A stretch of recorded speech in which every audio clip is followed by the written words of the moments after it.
Well, hello guys. I know it's been a while. It's like 2 months or so, but I'm just gonna do episodes when I feel like it.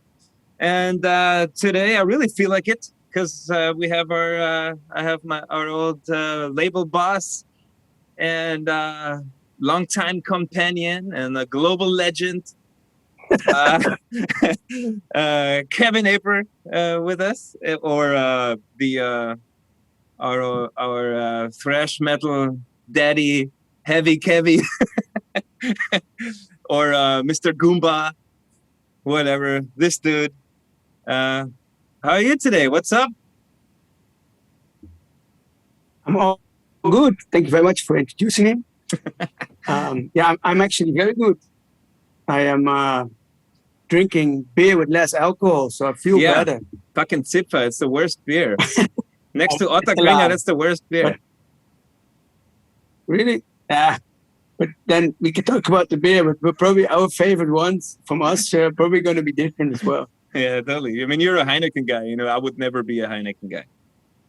And my favorite Austrian beer has the same color bottle as the Heineken. Okay, well, which one is that? Goat Besser Gösser! Yeah, good old Gessa. I like Gessa. It's a good one. It's my favorite beer in Mm, Austria. But yeah, this was in, there's only one in Austria with less alcohol. yeah. And I've been looking for Bud Light and Coors Light and Miller Light. Last week I picked up some Truma pills, Oh yeah, I like Tuma. Yeah, it's great. but this was the Truma, the session pills with less alcohol too. But that tasted more like IPA.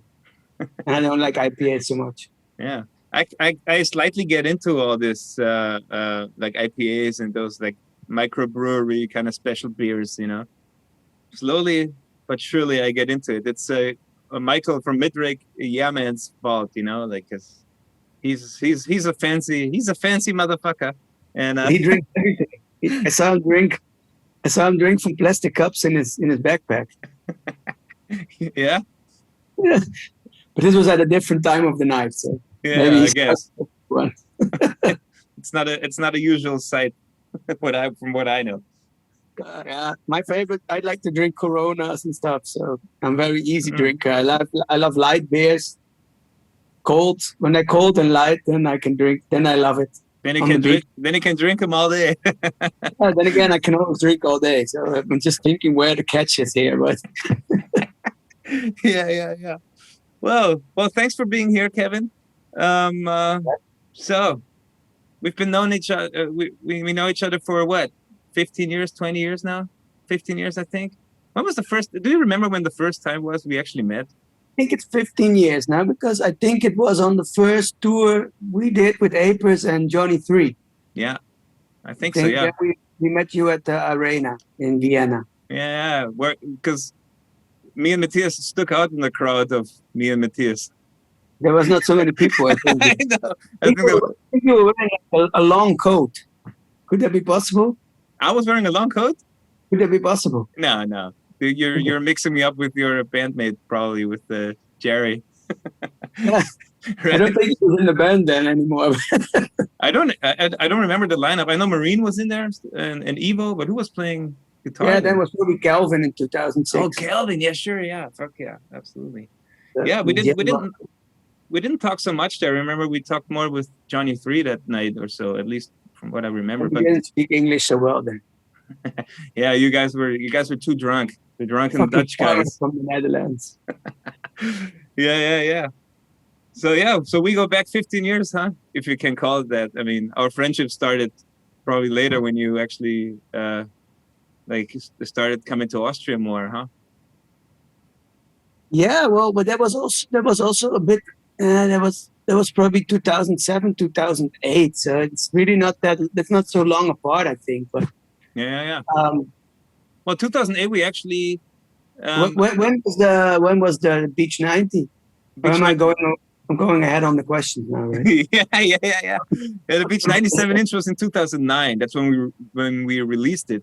But I think Okay. in 2008, I remember I was accompanying the Incredible Steggers on tour Ah, in Austria, and we had to stop in Innsbruck, and you were there. I think I put you on the guest list with I remember. some of our friends in Innsbruck, and then we talked next to the stage while they were playing about the 7-inch. I remember, and I really had to like persuade you to do it. Hey, come on, man! Yeah, it was probably like the fourth. What was it like? Was it the fourth or the fifth release? Yeah, one of the early ones. I think you. All I knew was you had the mugwums out yet, and I don't really Red know. Kiss was number 2. Yeah, Bad Bite number 3, and I think. But I can actually. you gotta look it up now. Yeah, but dude, it's 90 releases. Yeah. Smoke weed every day. Yeah, I know the problem. Vape weed every day. But I think it was like the 4th or 5th release. Yeah. At least no longer. Yeah. It was like the Bad Bite was number 4. Number 6. Number 6. See, the Mangies and the Chromosomes 7-inch was before that. I see. You're together with your Monster Zero originals. Yeah, totally. I mean, this was our first vinyl release. Bands. Yeah, but I mean, this was right where we needed to be. You know, thanks for giving us a chance back then. All that stuff that I did. Yeah. I remember we just paid for everything, right? Like most bands. Yeah. No, that's how I pay for my holidays. Yeah. Good businessman, and we all fell for you. Good businessman, yeah. Yeah, totally. So, what's up with Monster Zero at the moment? Like, what are the how was? Is it running well? Like, how was the whole pandemic situation and stuff? You know, like for the label. It's doing all right. I was a bit scared at the beginning, and it goes all right. Is that propane? Yeah, whatever. It goes well. Yeah. But yeah, probably if the bands were all touring and playing, then it would be a lot better. Yeah, it's a global problem. Yeah. Last year was good. The Christmas sale that I do every year was great. I'm just having a lot of problems last year and this year too with the shipments, especially to places like the USA and Australia. Yeah. Like DHL and DPD and UPS have really been slacking. And for me as a one-person company that basically has to do all this stuff too, and you spend like days on the phone with them and they don't give a fuck. So, but yeah, everyone that runs a label or sends out stuff nowadays knows what I'm talking about. Luckily, yesterday, John from Mom's Basement, he wrote me the 2 biggest packages that there were 3 boxes were lost, and the 2 big ones, DHL still doesn't know where they are, but they both arrived at his place. So, okay. If any American people that ordered from me and that are still waiting, and that have all been extremely cool, because I try to stay in touch with everyone as much as possible. Just be fair about it, saying, okay, I'm just one guy in his living room, and I basically got screwed over by postal services and Corona worldwide. No one has actually requested a refund. A lot of people are still waiting for the blue DeeCracks vinyl. Yeah. But these 2 boxes that arrived at his place yesterday, so what was yesterday, the 24th of February, were shipped out from Germany on the 18th of November. Holy shit. Yeah, that's a long time. And what can you do? Yeah. Like I told them too, like I can only send you a refund if you cannot wait any longer, because because we only made like 100 copies of that one. Yeah, sure. I would send it again if it was possible, but I don't have it. So that's how it went. Man, but that's like, I mean, it's part of the deal. It just sucks, you know. It's just like it's not fair for the people that ordered it, but luckily everyone was pretty understanding. They say, what can you do? Like we could the package. It was stuck at customs, and then all of a sudden it disappeared. Yeah, and they're all probably not just waiting for the Monster Zero package to arrive, but they probably ordered other stuff that's still not there also. They know, most customers probably know that's a problem everybody has, you know, not just you know. Exactly, and like I talked to Gert-Jan from Shield in Holland. Yeah. And he's like, yeah, it took me like 3 months to get that box and stuff. And Yeah. I am still waiting for Caffine's records from Florida. Yeah. And Austrian cut, they are in Vienna, but they won't let them through. So Yeah. I sent them everything they wanted to know, and they're still not here. So Yeah, you gotta pay toll, right? Like the even taxes on if it. they would only tell me what to pay, but they don't. They just don't. They don't reply. They don't Yeah. respond. But I mean, yeah, I mean, like if that's our biggest problem, then you realize you're living in a better part of the world. And yeah. people have been crazy supportive. I think most bands in our scene, in our genre, Yeah. will say the same. If it's Bandcamp Friday, which is actually fucking basically Bandcamp, is in a way is cool and in a way is horrible. It's like Yeah. Coca-Cola. Coca-Cola, when you have a hangover, it's a horrible concern. Yeah. Or Heineken. Or Heineken, for example. But they make different. Yeah. But yeah, it's like at one point you're gonna have to sit it out, and people realize that if they want the blue vinyl DeeCracks or the yellow, the purple vinyl Sojo Pistons, either gonna have to wait or they're not getting it because there's no other way. Because there is not like you cannot buy it at Amazon or at Zalando or whatever. Zalando's not really rockets, huh? Yeah, I don't think so. I never ordered anything from there. I don't know what they have. I think shoes and stuff, right? Like clothes. I bought new pants yesterday for IKEA. Yeah. Oh yeah. Like proper pants. Yeah, you need to have blue pants, and I only own sweatpants. I know. I know. Yeah. So give me 5 seconds. Okay, I'll give you 5 seconds. So Kevin only does sweatpants. No more jeans. No more any other kind of pants. Only sweatpants. So let's wait for him. I think 5 seconds are done, Kevin. 5 seconds! Yeah, sorry.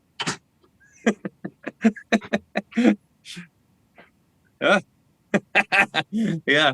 Did you bring this from home? I won it with Farmer Gold. So what kind of beer are you having now? It's Zipper again? Uh-oh. Your picture froze. Another beer. I was actually going to drink wine, but then I cannot talk anymore. Am I frozen? Yeah. No, you were frozen for a second there, but I think it's all good now.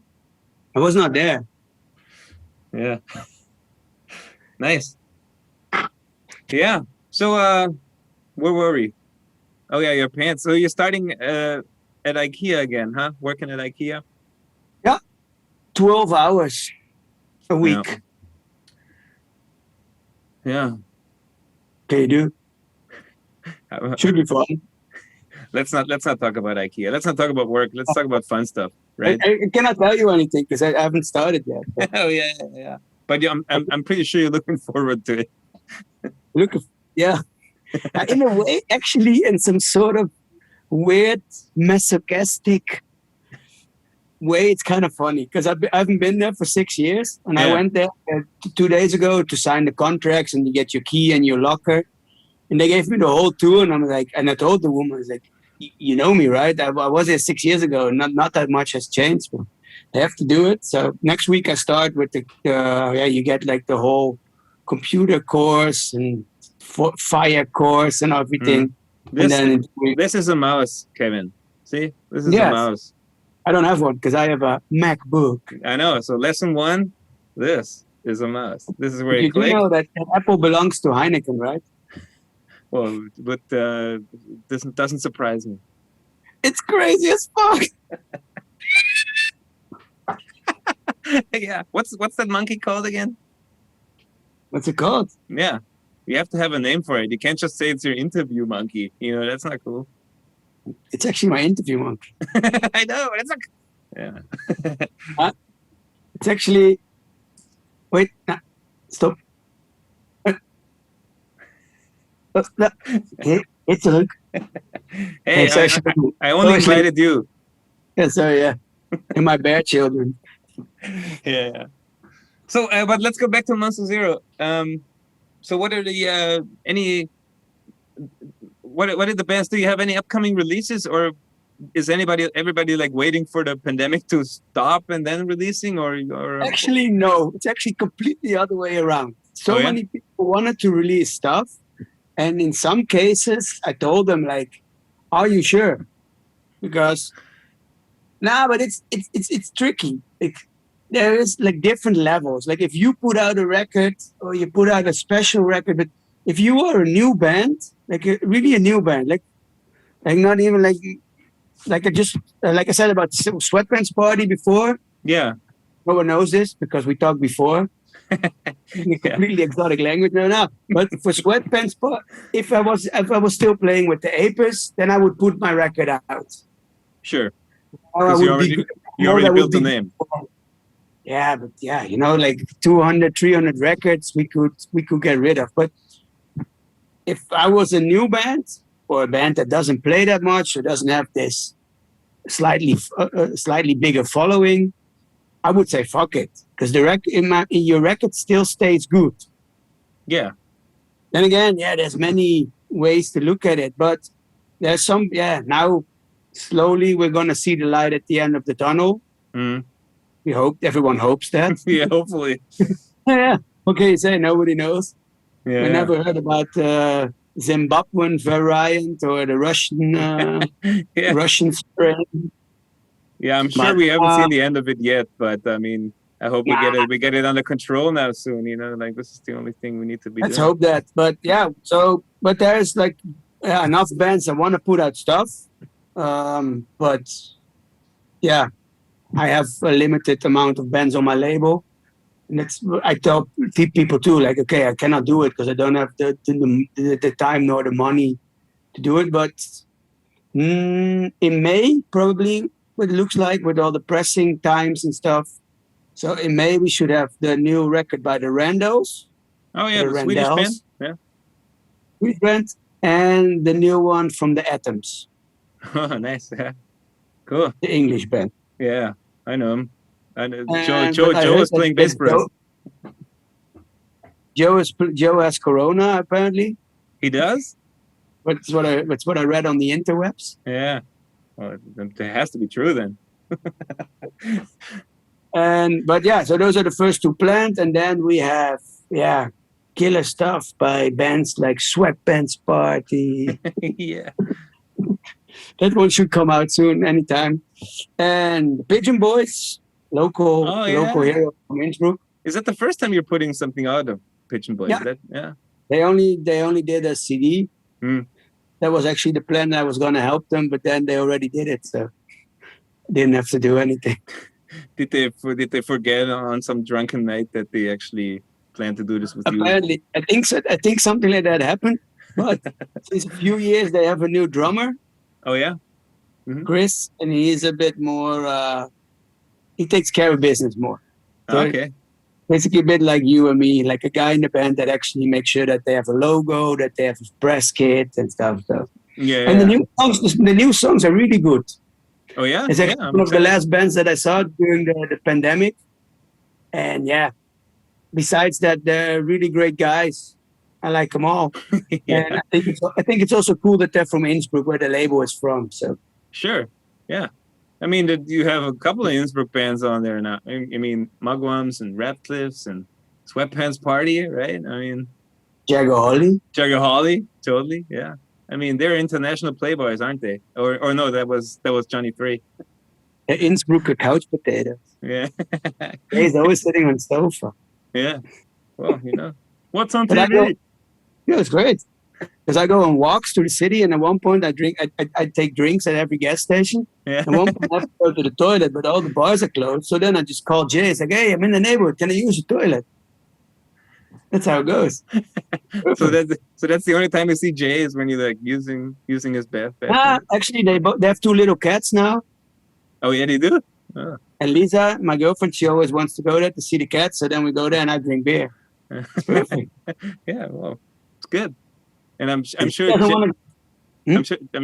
Jay likes your company and having a beer with you then also. Like he enjoys it too. I'm pretty sure. Jay likes having beer. So. We're going to be together until we're like 60, 70 years old. So yeah. Well, I'll join you when Vienna is burning down. I'm just gonna come to Innsbruck and move to the mountain. Yeah. Yeah. I'll go skiing with you guys. I mean, I know you guys snowboard, but I ski. So I ski. you ski now? Actually, I have snowblades. Oh yeah. You actually told me that before. You sent me the picture of your snowblades even, and I was like, cool. I just remember now. I have very professional snowblades. Yeah. I just fell a few times last year. So on the 1st of January, I was already in the hospital because I fell on. I had a skidame. Yeah. Fucking hard. Yeah. 12 hours into the new year. It's a great start. Nice. So in winter you ruin your body with the snowblades, and in summer you do the same with the skateboarding. Yeah, I also have a snowboard still, but I have a powder board, so it's a really short, wide board. Yeah. But now there's not so much snow. But yeah, I keep falling.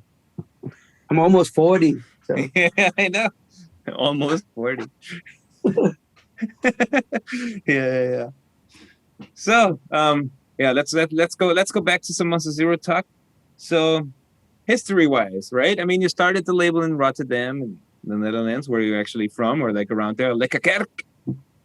And Lekkerkerk. Yeah. So when did you start the label? Was that before you met Lisa also, or because Magwams was the first release? It's an Innsbruck band, you know. So yeah. But you were still living in the Netherlands. Yeah. I met Lisa first time in 2005, but then they were on what's it called, like train trekking through Europe. Yeah. Oh yeah. The what's it? Interrail. Yeah, that's the word. But then, because Lisa still saw Jerry, and Lisa actually went to Jerry's last concert. Oh yeah. Very funny. But yeah, Magwams, the first time we played in Innsbruck with the Apers was in 2000. We played at the ZX, and Elmar from Bachelor Records. He was still living in Innsbruck then. I don't think he had Bachelor Records yet. Maybe not. Nah. He did. He had the Choke fan sign for sure at that point already. He had Choke. Yeah, he booked it as Choke. Yeah. And he was the first one to book us. And then from 2000, we almost went back every year. Like 2001, 2002, 2003. Yeah. Basically almost every year. Also played PMK before, and Beugen 13, what now is Jellyfish. Yeah. But so then I met the Magwams before, and I think in 2006 or not 2007, we played here too, and I got an LP. I went back home, and then I also did the first Monster Zero match. So 2007, I started Monster Zero. Yeah. But just as a party. It was not a label yet. It was just a party with bands. And then this time it was the other way around. And I said, like, why has nobody released this on CD yet? Yeah. It was great. So then I had my summer money from my work come in. That time I worked at my dad's at the warehouse. And I had like 600-700 euros extra at this point. And I figured, why not? Let's do it. And that's how I started the label again. Because I swore before that I would never start a label. Because I started Stardom together with Stefan in 2000. Yeah. And I was not suitable for that business at that point. You think you're suitable for it now? No. But I spend more time at home. So. So, but why didn't you pitch the idea to Stefan then? Over Stardom was not doing much in 2007 anymore, right? Is that Stardom wasn't doing much at this time, I think. Oh. He took a few years that he took it really slow. Because he started, like, I think 4 or 5 years ago, he started making really a strong comeback as the leading label almost. But yeah. But yeah, I don't know. I just felt like this point I was already carrying the Monster Zero was at this point also like a small distro from stuff that I collected with the Apers on tour, and we traded with other bands. At one point, you know how it is, you end up with a whole box full of LPs and CDs, and already put like prices on that, and I figured maybe I can just combine it. Sure. Touring a lot with the Apers at this time, and yeah, that's how I always saw the benefit of the label and the band together. Sure. it worked together, and it's always cool to have a house band. Of course, then I moved to Innsbruck, so then I lost the house band. Yeah. Because the Apers, well, everything was in Rotterdam, and they had the band, the label, the backline. Ivo had a place, Mikey had a place. We all had people could stay at our place when we did a party or bands on tour. Sure, yeah. But so that's how it went. Then in 2008 was the Mugwum's release officially. So a year after their official release. Yeah. And then we never looked back. So now that's 13 years. Great, yeah. When did you... And you moved to Innsbruck in 2010, right? First time in 2009. Oh, 9. At Christmas 2009, so yeah, almost 2010. Yeah. Then I lived there for 4 months, together with your bass player, Paul Coyote. Yeah, how was that? It was the best. But then he was even more like, now he's a proud family man. Yeah. But then he was like a beer drinking rock and roll punk rocker. So yeah, it was for me. I was of course a bit older then already, and I had never lived with. So I just lived like 1 year. I lived in an apartment with Ox from Lone Wolf. Yeah. Before I moved to Innsbruck, but I am not really I don't know the English word, but the gay type. Yeah, the roomie. I'm not really a roomie kind of person. I like other people when I meet them at a bar or when we go to concerts, and I like to meet up and have people over, but my throne is my castle. Yeah. So how is Lisa dealing with it? With Paul or with me? With you. She probably thinks I'm screaming right now. Yeah. Lisa, willst nicht mitmachen? Yeah, get her in. And sorry. Hey! Yeah. Lekker lifestyle. Welcome to YouTube. We're on YouTube. No, but living with Paul was great. Yeah. Almost as fun as living with Lisa. Yeah. I never lived with Paul, but I think it's probably fun. I don't know. It was fun. We lived together in the van, you know. So, yeah. Yeah, it was a great opportunity, and it was a super cool place that we had.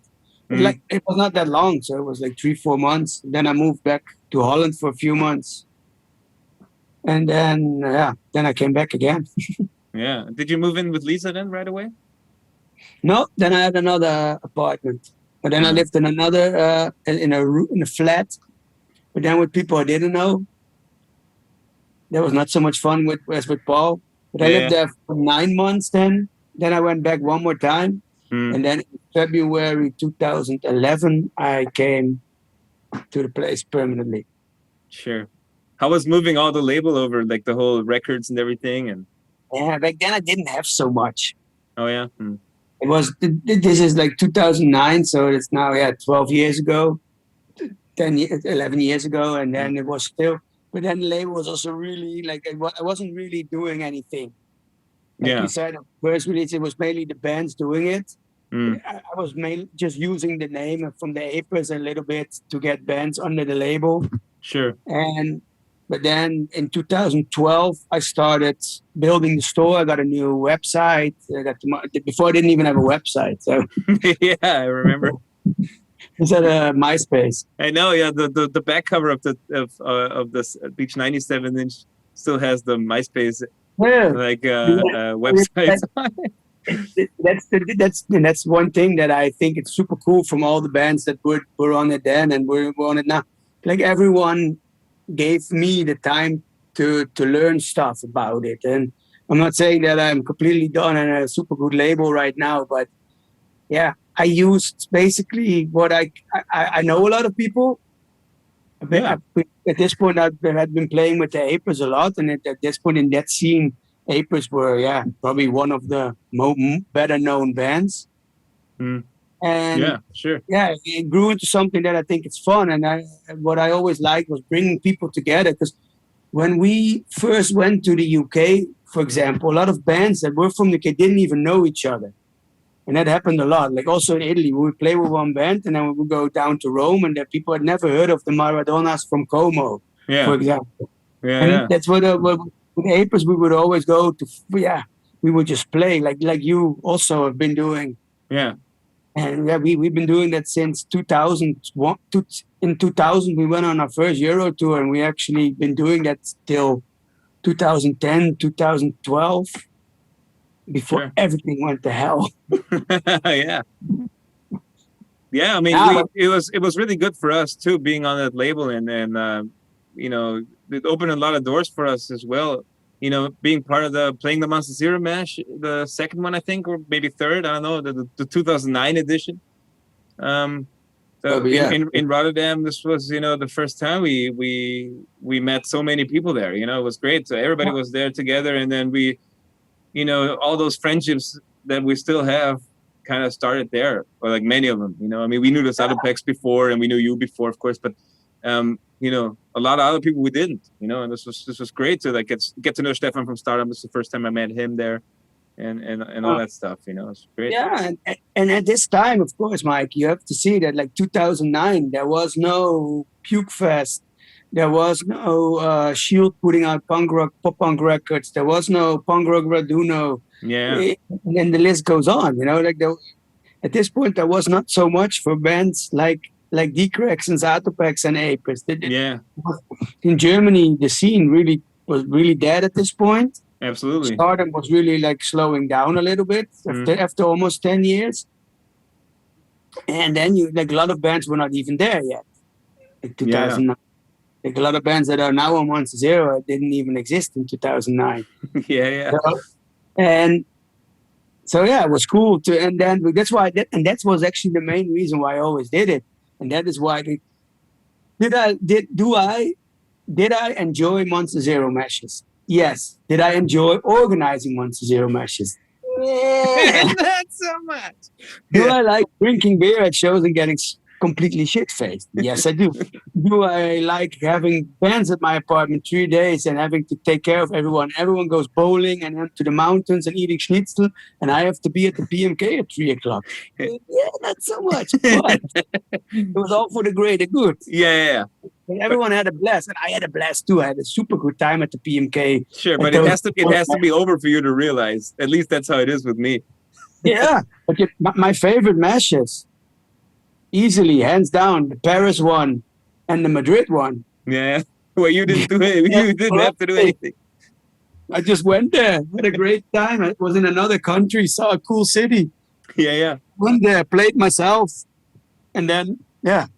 It goes to show that I'm not an organizer for concerts, but one point, if there's nothing else available, I think you have to do it, and sure, that's how that's how you do it with your band too. Like if no one wants to put out the 7-inch, or no one wants to drive your van, and you drive the van yourself. That is still punk rock. So yeah. Well, we definitely have that spirit. Also with the festivals, you know, because nobody, like we always had, or our shows, we always had to promote it, you know, ourselves. Like I had to do the show for us in Vienna or everywhere in Austria for us actually be able to play, you know, like there was nobody wanting to give us a stage in the beginning. Like now it's different, but still also when I'm doing like the festivals and I want to try to give something back there, you know, like going back to those places, you know, and doing like a little, like our Sweet 16 festival or our record release, when there's like, I try to do also like a 3-day thing with like multiple bands and invite bands over from that, you know, we've worked with or played with for several years and they've never done a Vienna show, you know, or Austria show. So I try to get them over there and get them an audience, you know. No, that's how you do it, and that's how, like I know Stefan from Stardom. He's one of my biggest examples for that. How he always did everything. If no one wanted to do it, he did it himself, and he was always thinking of stuff. And of course, that is the whole, jawohl, zum Wohl Tirol. Jawohl. Like the whole Scaletta, Mangis, there was nothing else, and they built that all themselves. And Franz is a super example in Italy, how what he has done with the whole Punk Rock Raduno together with Andrea is it's phenomenal. Yeah, and No it's one all has to do another festival. and great and lovely guys, the nicest Yeah. dudes like Stefan, Franz, Andrea. You know, it's great people to work with. Yeah. I mean, work. You know, have fun with. I don't work. Yeah, I know. I It's worked also- with you. If I go to Punk Rock Raduno and then they say that, yeah, you want to, actually, I do want to have a Monster Zero booth and sell some merch, but I really don't want to stand behind the booth and sell some merch. So I just want to drink caipirinhas and mojitos. Yeah. But yeah, that's also the cool thing. That's why Apers never did merch, because we didn't want, no one wanted to stand behind the merch booth and Yeah. sell. But I know that problem. We also had to have somebody with us to sell our merch on tours, because we've done a lot of tours without a merch guy, and then we saw the merch like twice a night when we set it up, when we broke it down. Yeah. You know, nobody was ever there. We just partying, whatever. And Yeah, people came up to us at the bar going like, "Hey, can I buy something?" I'm like, "Okay, Matthias." You know, go. Yeah. That's also it's different, because when you go with Insanity Alert to a festival, then it actually it's a lot of fun to sell merch, because you actually sell merch. Yeah. There's a big difference. Not that the Apers, in comparison, it's really like it's nothing what the Apers would sell at a show. Mm. I'm making a joint. Yeah, I know. I'm jealous, but I'm gonna do it after. No, I'm not, Mom. Yeah. So, but Monster Zero Mash, are you planning any in the future already? Or I mean, it's kind of hard to plan, but you're thinking of doing another one in Innsbruck, or maybe going different cities again, or you know? I'm actually talking to our good Italian friend Stefanino Oh yeah. about doing one in Sicily. Nice. I would really like that myself, for the reasons that I gave about Paris and Madrid. Yeah.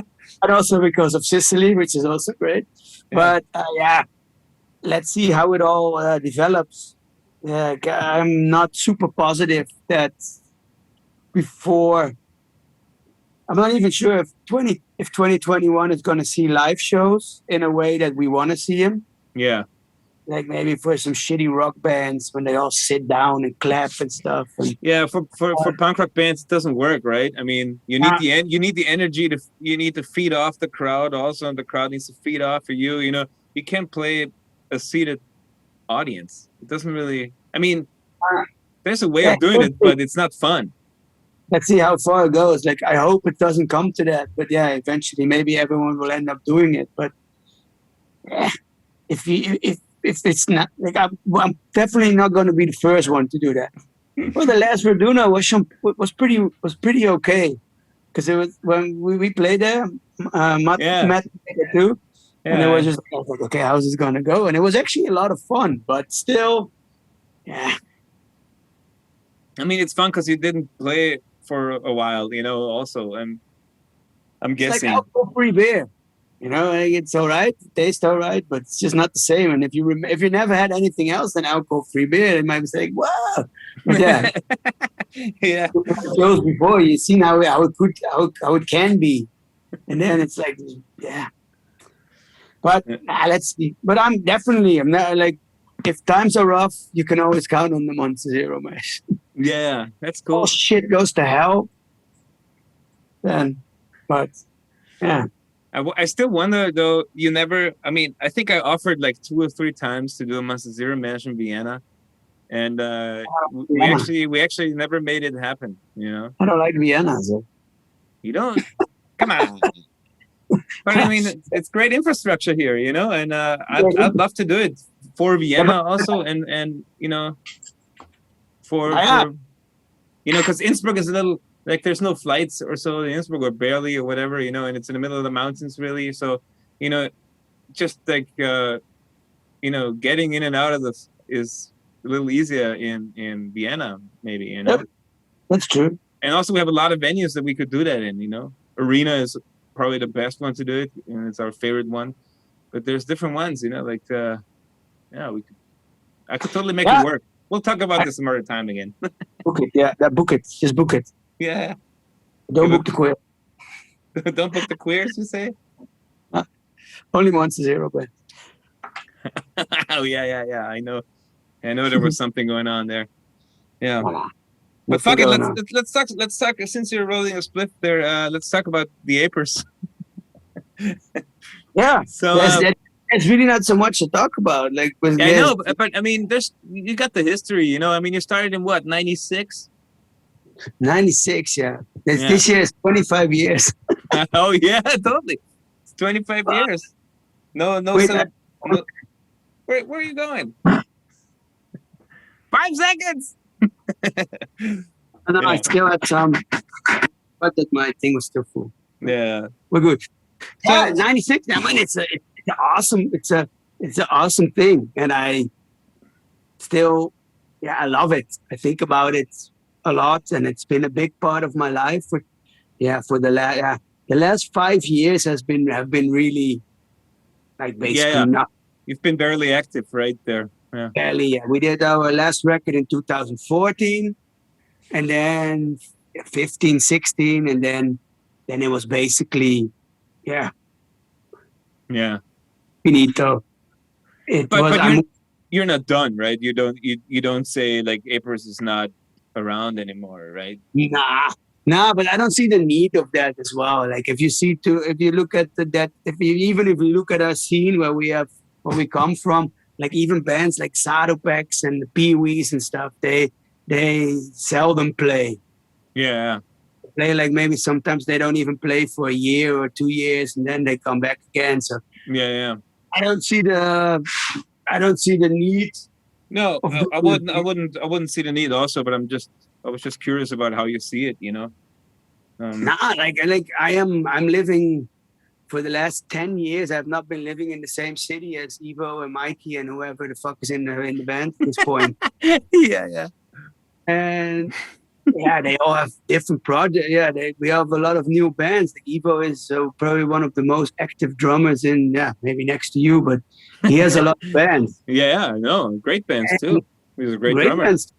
And Mikey is also active still, has a full-time job.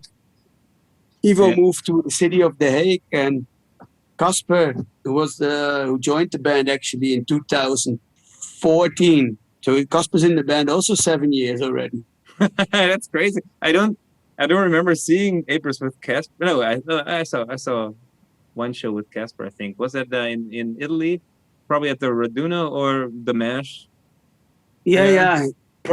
Basically, the last 7 years he has been playing. So. Yeah, that's kind. Hey, what happened? What happened to Funshine? Funshine, yeah. We had after that we were thinking of calling it Tangerine. Yeah, and then it sort of stopped. Came to a screeching halt. Yeah, totally. Too many projects. What did we play? We played like one show, right? I think we played 2 shows. I think we played the PMK. No. And we played Raduno. PMK, but PMK was not with me on drums, right? It has to be. I don't know anymore, but I think think we just played one show. No, it wasn't PMK. It was this other venue upstairs one where we played with Sons of Buddha, I think, and Kepi or something. Yeah, exactly. It was the Live Stage bar. That's the one. Yeah, totally. Yeah, boy. Yeah. I think that's what it was. If you were living here, we could go to practice room every day because no one's practicing in Innsbruck. So. Nice. I don't have a practice room in Vienna. I have my drums set up in my my little office room over there, and but I can't really play. You know, I mean, I have mesh heads and like silent cymbals and stuff. Still sucks if you live below you. The guy upstairs playing drums with an electric set and stuff, and it's still like the whole building moves. All my neighbors are cool with it when I play, but I barely play. You know, the new DeeCracks record, I basically wrote all the drum parts on here. That's when I set it up, and you know, it's basically just muscle memory, or I can do this, or this goes, this works, whatever. You know, just trying stuff. It's not like playing. All your neighbors are whispering behind your back. You do that, you know that, right? Oh, there's It's a drumming ass again. It's like pounding the floor the whole time. My neighbors invite me for like coffees and hey, come over for a beer, and like they cook for me sometimes. It's great. I never returned the favor so far. I should, but they don't trust me with my cooking, I don't think, or so. Or I don't know.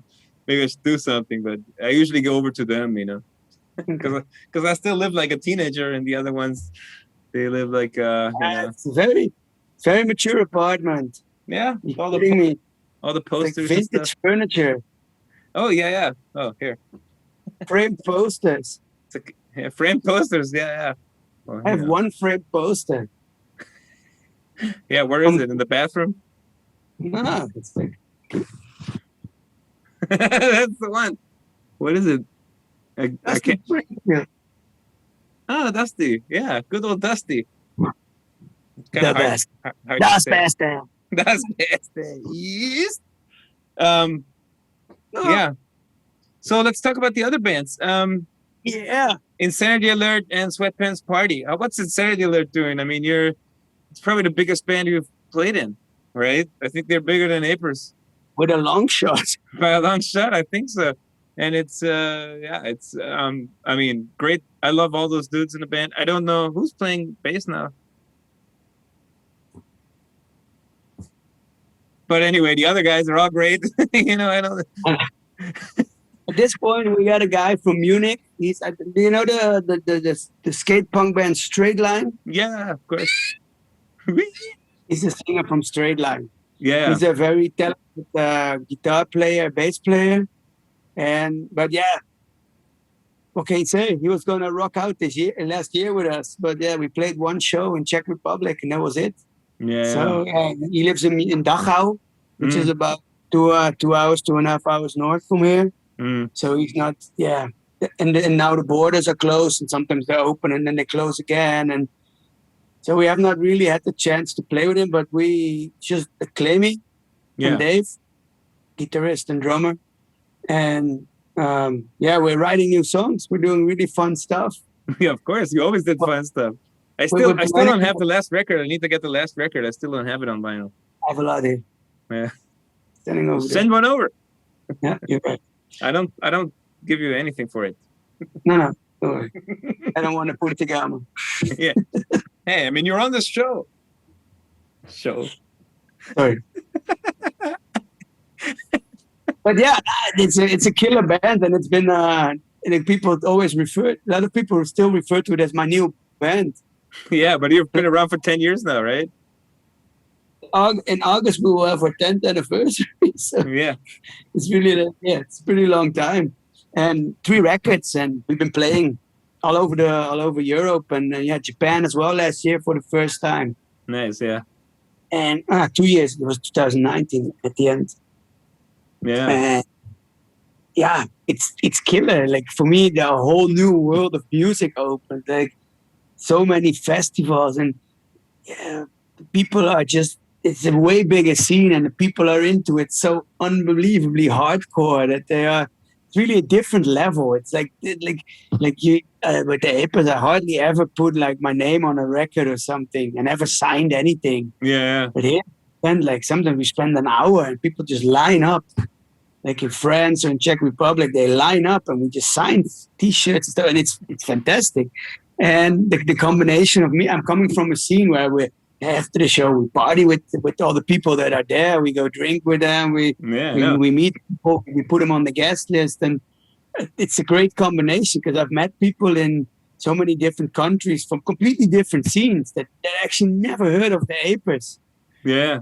Or Monster Zero and stuff, and it just I party with them. I visited. And last October, I went to visit a few in France. I just drove into France, and I also met Damien from Bad Chickens in Valence. Nice. And then the day before, I went to friends in another town that only knew Insanity. This is just a cool combination. Yeah. And the band, what can I say? I played stages so big. I know. You played Hellfest and stuff. Like this video is insane with like your logo being like as big as a skyscraper in the back, and the crowd's just never ending. It's cool. Yeah, it's unbelievably cool, and I still I love playing, and I really don't care if it's like for 5 people or for 500. But Yeah, I know you.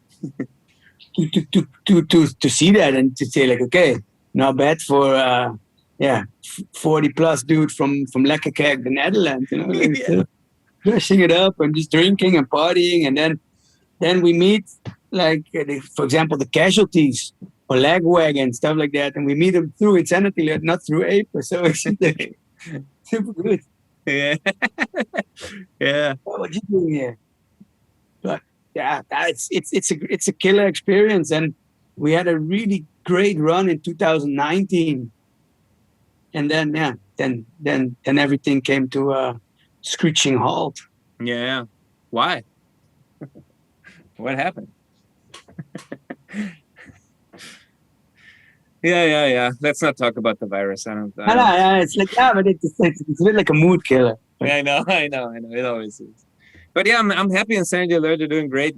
It's when you started this band. I mean, your first show was already the most insane thing, right? I mean, you played with what, Yeah, like it, Suicidal Tendencies, right? In where was it? it Where? was in Brescia. Brescia. Ondaduto, Simone from Rico Bellis, he organized the show. He got us on that bill. So he's like, yeah, you have a band. I don't know exactly how it went, but eventually it was like, okay, yeah, you can play. And then it was like, oh, scheiße. But we only have like 5 minutes of song. We only had like 3 or 4 songs. So then we spent 2 months getting a set together, and we even played 2 songs. I think we played them twice in the set. So we didn't have, because the songs were not that long. Yeah. And that was recorded on this old video camera. And they edited it completely 80s style, and they put it online on YouTube, and it went all over the place. Like people, like a month later, people from Brazil and from Argentina and from Russia, everyone wrote us like, "Hey, that's great crossover trash." Because this is before this is like even before Municipal Waste was really, really big like they are now. Yeah. And Suicidal was still pretty dead at this point, and then we were just like right at the beginning of that new wave. Yeah. Of crossover trash, 80s trash, and it was fantastic. Yeah, I remember we also actually played together in Belgium, right? At this wasn't Vesela Calling or what it was called. Yeah. In 2012. It was really in the beginning.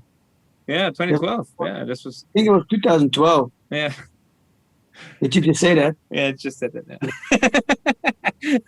Yeah. But anyway, yeah, that was fun, and we put the small stage and stuff. It's great. And then because that's what I saw you there, probably for the first time, if I'm not mistaken. Yeah. And then it just. You stage dived. I did. Was it that time? I think it was, but I stage dived when the kids were playing. What? You were frozen. I was frozen. Oh, now, yeah. Huh. Sorry, I didn't freeze here. Sorry. Yeah. So. Yeah, that's where you stage dive doing the kids. Yeah, and then no one caught you. Nobody caught me. Yeah. But it was a loud bomb. There was also that time with. Was the band like playing, and then everybody just looked down and so loud. With the hi-hats as well, right? They played too. Yeah. When they had their dicks out and stuff, and yeah, and they were handing out the poppers the whole time. Yeah. It was really nice. Mm. Good party. That was a fun time. We had Chung, our Chinese bass player, with us that time. Yeah. Which is a great person. I know. Yeah. So how many interviews did you do? Did you interview him already too, right? Yeah, I did him second or third. That's the third episode. How many did you do already? 4. So you're number 5. So it was like, did you do? No, not Paul. No, Paul. So Paul is coming up though. Manu was the first one I started. Then Chung, I think, was second. Then Eric Mankey and Kalle, our merch guy Kalle. Yeah, I saw that one. Yeah. Kalle's great. So with Kalle, I kind of broke the bass player streak that I had going on for the first 3 episodes. Too many bass players. Yeah. 1, 2, 3. This next one's called Too Many Bass Players. 1, 2, 3, 4. All right. Just bass playing a song. That would be good. Yeah. Well, okay, I'm getting drunk now, but it's fine. Yeah, and Sweatpants party, huh? So when is the first when is Sweatpants party playing at Hellfest? Yeah. I don't think so. Actually, the booking agency from Insanity in France actually offered to book Sweatpants as well. And I said, yeah, I'm not sure if that's really a good idea, but they do a lot of punk stuff too. Okay. So they also book at Extreme Fest and at Sea What's the agency? Rage. Oh, okay. Yeah, French agency. Rage. It's probably called Rage. Yeah, but yeah, probably no Hellfest. I'm actually guessing that Punk Rock Raduno is the highest thing that we will ever play. Yeah, but it's a great stage, great fest. Perfect for that band. Oh. Just gonna have to move up in the lineup because Franz keeps putting me very early on the bill. Yeah. Probably afraid I get drunk, but Apers were not so early on the bill, so we should actually put me there where the Apers used to play. Yeah, but I mean, you don't have the Sweatpants party legacy yet that you have with Apers. No, that's true. But we still have to play on the at daylight at Punk Rock Raduno. You know, we try to get a nighttime slot, but it's still lights out when we play. Fucking communist. Fuck them. Nah, but Sweatpants is great, and it's actually what I missed. It's really not different than how I would have the APER sound right now. It's actually exactly the same, but just with other people. Yeah. And those people are here because it's with Jay and Casper sometimes and Matze from Stockholm. Yeah. Stockholm. And yeah, I just like to play with those guys. And on Thursdays, we sometimes go to rehearsal and bring some beers. I have a whole bunch of songs in my voice recorder that I've been writing over the years, like little ideas. Exactly the same as how I would do it with the Apers. And yeah, at this point, I don't see a new Apers record happening and me flying there and them they going here. And then, so I figured I just start playing with those guys. We've been doing it now for 4 or 5 years. Before it took us like 3-4 years to get even out of the rehearsal room because it was just like for something to do, you know? Sure. Like with a few friends in the rehearsal room, few beers. Yeah. Would you ever play Apers Songs with Sweatpants party? Yeah, I do sometimes. Oh yeah. Not that much, but I don't see the problem with that. Sure. I mean, it's your songs, you know, so. I wrote them, and yeah, I mean, if this was like a whole money thing, then I would for sure give all the people involved money. And like the thing with Apers is it has changed over the years, of course. Like now it's 25 years. I think Maureen left the band in 2007. I think that's 15 years ago. Yeah, it's crazy. Is that 15 years or 14 years ago? 14 years, yeah, but I mean. Yeah. But I mean, so he left the band in that year, and people still like, we had a killer time back then. Sure. But I don't owe anybody from that time. I owe my respect and my, I'm thankful for all that we did together and we're killer songs. But yeah, I mean, like it's a different band now. Yeah, sure. Of course. I mean, Maureen is the only one probably, right? Did anybody else write songs besides you and Maureen back then? Jerry wrote a few and Calvin wrote 1 or 2. But okay. No, I think the first 3. No, how many records did we do? 4. Yeah, Yeah, the first 4 records, basically Maureen and me wrote everything together. Both of them, or half. Yeah. Some records he wrote some more songs. And then, but yeah, 2009 we put out You're Only Strong as a Table You Dance On. And for many people, that's the most known record. Oh yeah? Yeah. I thought it's gonna be it had to be like Reanimate My Heart or the self-titled, like the self-titled one. Self-titled would be probably a good close second one, but if you hear what songs they always want to hear or what people request, like 80% is off You're Only Strong and Confetti. Oh yeah, nice. Yeah, Which that's is cool. interesting because probably at queer shows, the other way around. Yeah, yeah, totally. I mean, the first Apes record I got was Bus Electric. It's the second one. Second one, yeah, it's great record. I really liked it a lot, actually. I mean, Yeah, I like it too, and it was a great time. And I think at that point we were a good tight 20+ machine, punk rock machine. You know, was it four yeah, guys all about the same age? And yeah, everyone was not, yeah, Ivo had a job, but we were all like studying. We had the time. We lived in the same city. We lived in Holland. Like, it's the best time. Yeah, it was a good time. Sure. And was it early 20s for you, or was it like mid 20s? Like, how old were you? Yeah, well, when the first, yeah. So I was 24 when the first record came out. So 26 when Buzz Electric came out. Great time. I mean, this is the 20s are the best years to like tour and like do all this kind of stuff, right? I mean, you're just invincible with it too, you know? Like the older you get, the harder the road is going to be treating you somehow. Yeah, we did a almost 7 weeks US tour. Nice. Great. Like almost no days off. We supported the Groove Ghoulies. Yeah. And Kepi said like days off are necessary. Yeah, sure. I have the same mindset. I used to have the same mindset. Now I love days at the pool. Yeah. No, I mean, when I'm on tour, I want to play every day. You know, every day we don't play, we have to pay for everything ourselves. There's goods and bads, but yeah. But now there was that Jerry was 21, I was 26, and the other two guys were somewhere in between, and that's how we did it, and it was great. But do I want to trade with that time now? No, I have a great time with Insanity. Like 3-4 shows, friends, and then back home. And you had that time, you know. So yeah, I feel like an old person now. Yeah, back in the day. Yeah. Tell us how it was when you grew up.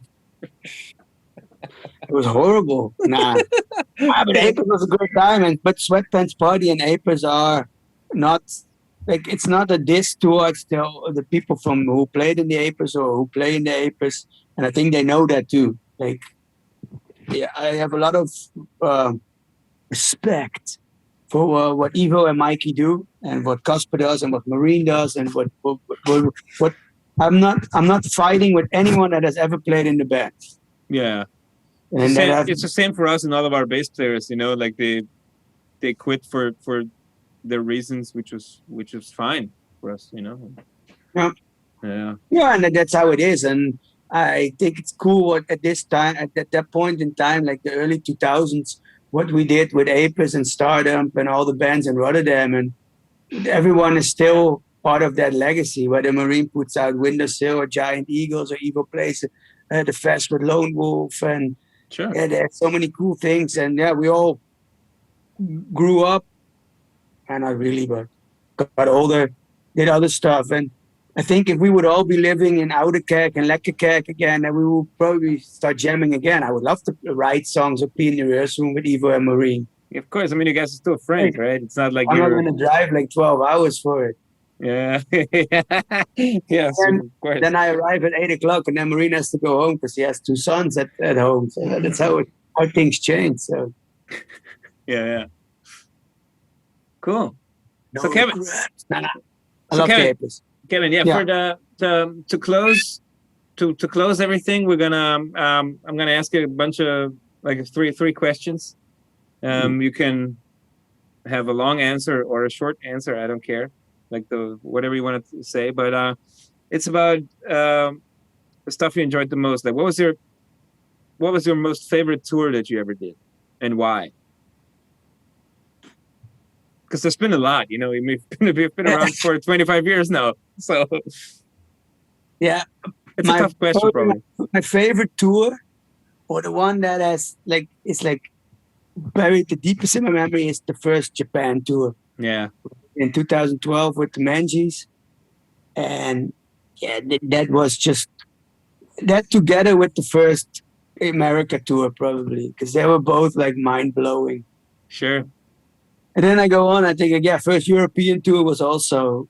So yeah, it's probably the first time. But Japan is the country that has really stolen my heart in Yeah. a weird. Same for me. Same for me.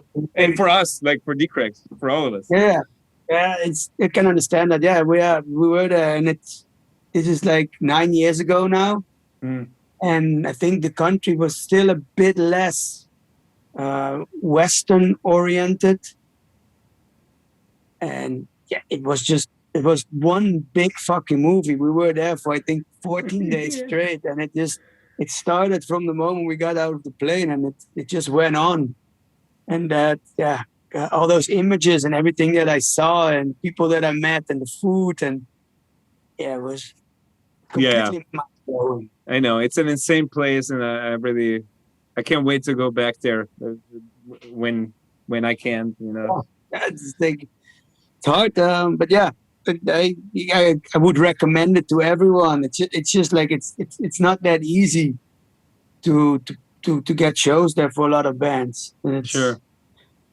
But yeah, we went there with Insanity Alert November 2019, just for 2 shows in Tokyo. Yeah. But I made a whole holiday out of it. So I went with Shinkansen. Yeah. We went for 2 weeks through Japan, and it was just fantastic. Yeah. Absolutely. Yeah. I also did a 10-day holiday in over New Year's Eve in 2017 to 2018 in Tokyo. You know, I went. It was great. I did the traditional like New Year's Eve thing to going to the temple at midnight and stuff. You know, and I went to the Tokyo Dome for Wrestle Kingdom. I'm a huge wrestling fan, as you know. You know, Wrestle Kingdom 12. It's like 45,000 people. It's the biggest wrestling event in Japan, and you know, I was in there. It was great. You know, best holiday, and only great food, and just having time to see Tokyo properly for 10 days. I mean, of course, not all of it, but like it's better than like on tour, because on tour you always, you know, you have to play. You always have to have stuff to do. You know, you gotta go from A to B, and yeah, totally, and get rid of the hangover, and you know, and start a new one. Yeah. It's So that would be Japan, to answer your question. Sure. Yeah. I didn't expect anything different, actually. So what records of you? What record are you the most proud of that you ever recorded, like from your bands, any of your bands? Well, it's also tough.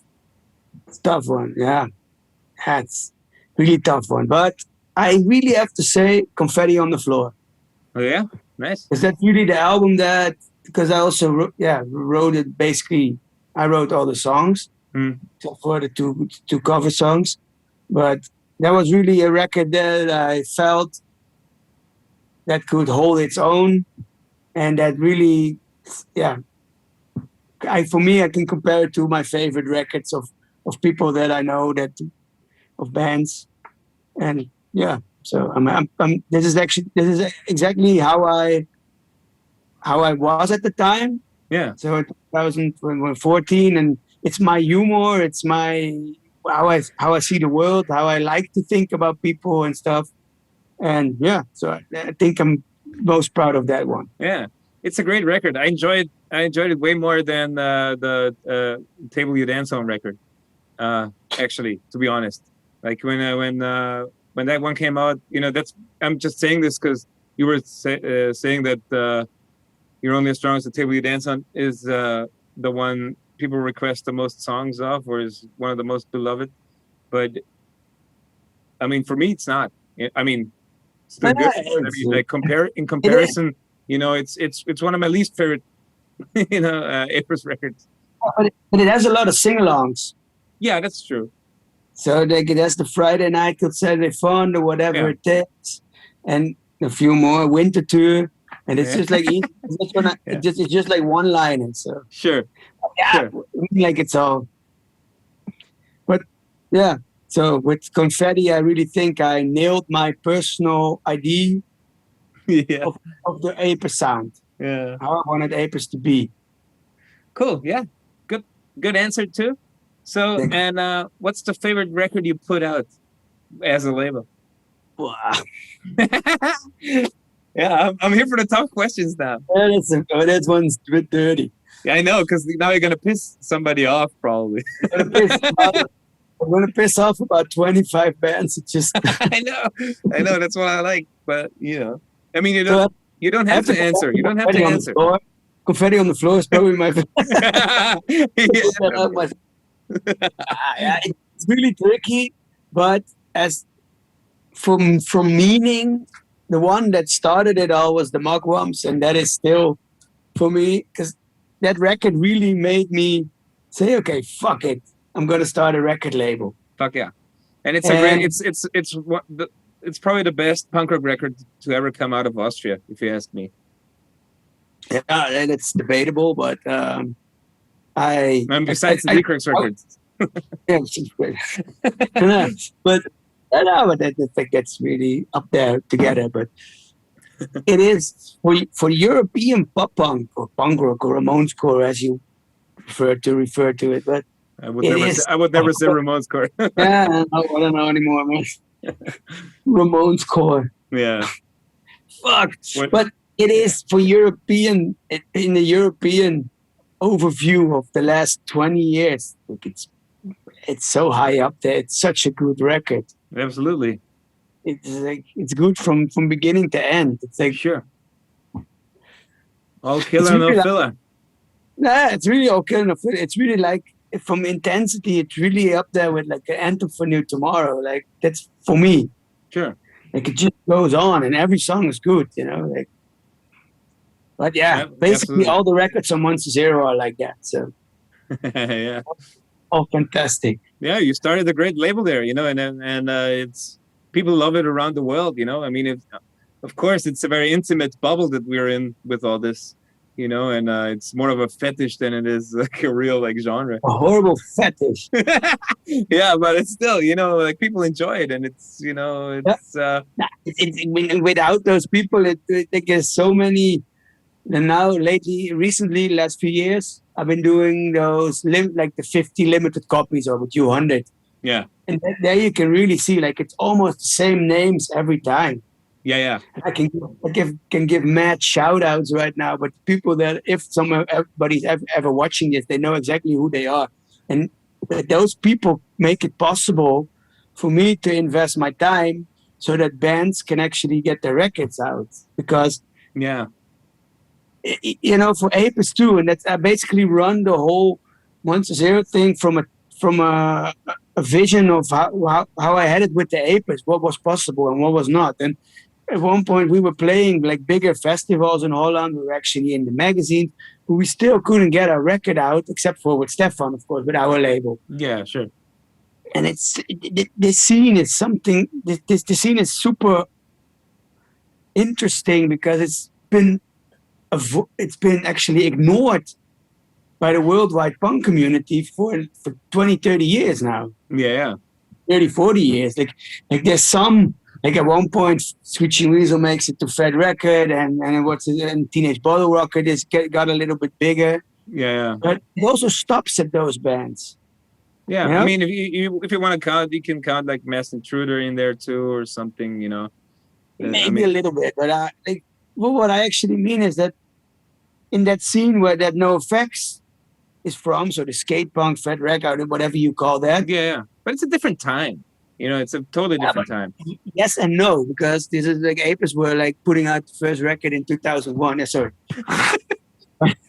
And at this point, like No Effects was filling up halls, and the Queers were still playing for the same 50 persons in Groningen and Vera Club. Yeah. So, and I don't really blame them for doing it, but if you look at the key figures from that time, have they invested enough?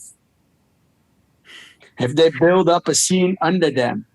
Yeah, it's something to debate for sure. Tricky conversation. Yeah, yeah, because they.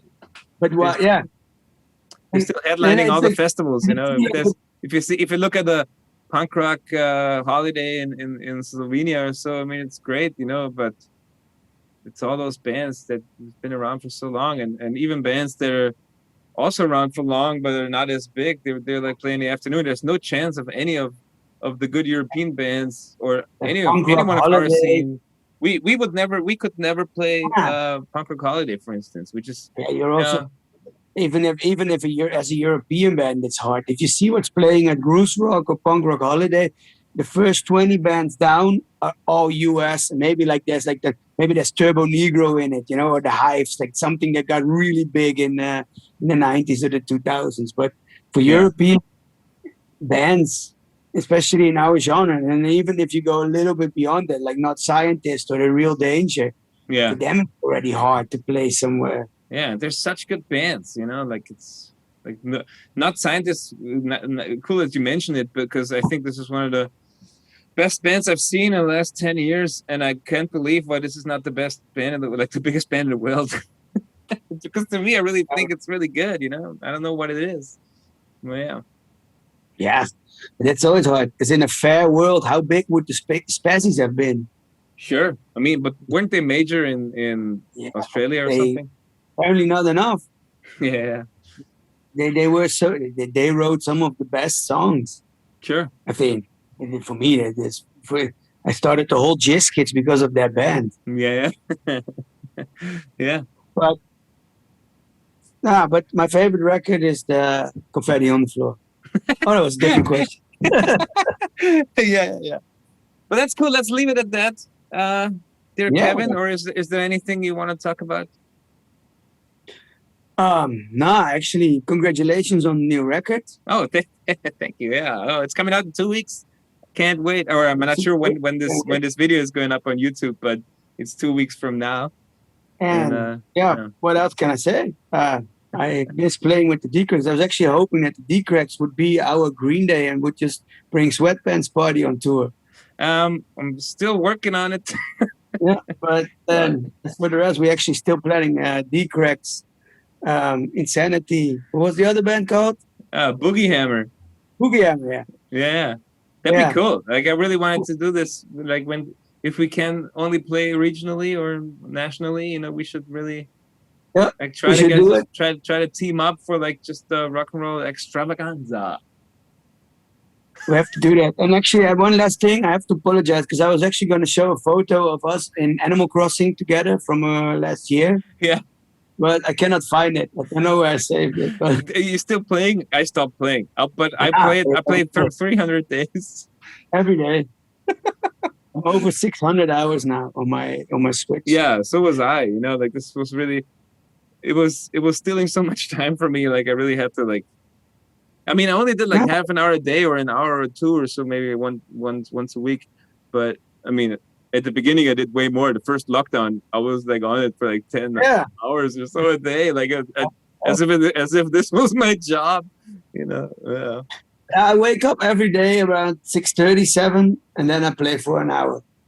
Yeah, that's how I did it too. Like right when I woke up, like putting the Nintendo Switch next to my bed. You have to do a lot of stuff, man.